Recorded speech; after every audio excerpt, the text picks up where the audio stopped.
Bonjour. Alors, suite à la vidéo sur les différents types de théologie qui existaient, j'ai eu une question sur qui est Jésus pour la théologie mystique. Alors, il faut distinguer plusieurs choses.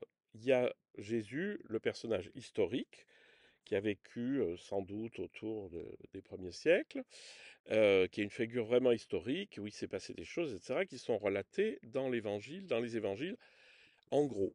Mais il y a celui qu'on appelle Jésus-Christ, qui est le Christ, c'est loin, c'est celui sur lequel on a versé l'onction pour lui donner une fonction de messager, une fonction de prophète et une fonction royale. Enfin, ça, c'est les trois onctions.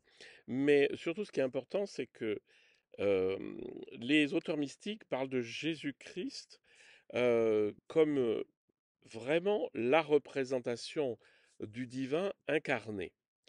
Il y a une tension entre la théologie dogmatique et la théologie mystique, mais elle s'explique.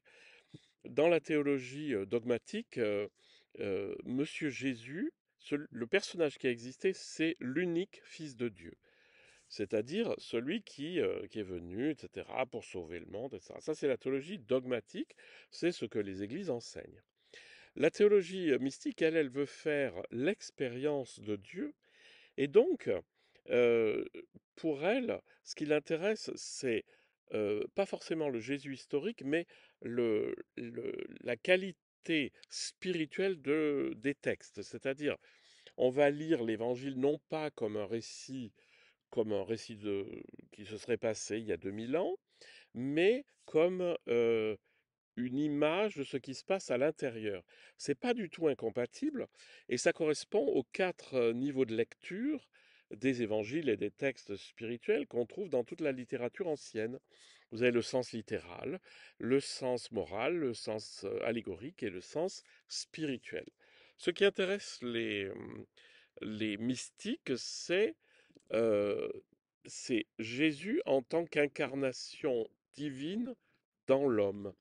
Et Maître Eckhart va vous répéter souvent, et beaucoup d'autres mystiques, que Dieu ne s'est pas incarné dans une seule personne, mais il s'est incarné dans chaque homme en tout. Il s'est incarné en tout puisque Dieu est en tout. Alors il y a une légère tension entre ces deux théologies, mais il faut juste savoir qu'on ne parle pas au même niveau, hein. D'un côté, on est sur quelque chose, sur une lecture littérale, de l'autre côté, sur une lecture spirituelle. Le but n'est pas du tout le même. Dans la lecture spirituelle, ce qui est important, c'est l'évolution spirituelle de la personne, hein.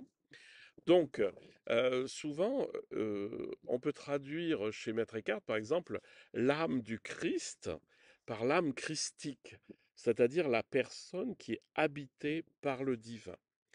Voilà, c'est un petit peu la place de Jésus dans la littérature mystique.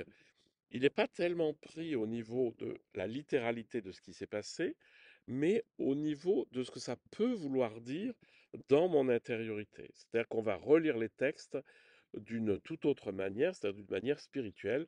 Ça a fait l'objet de plusieurs vidéos.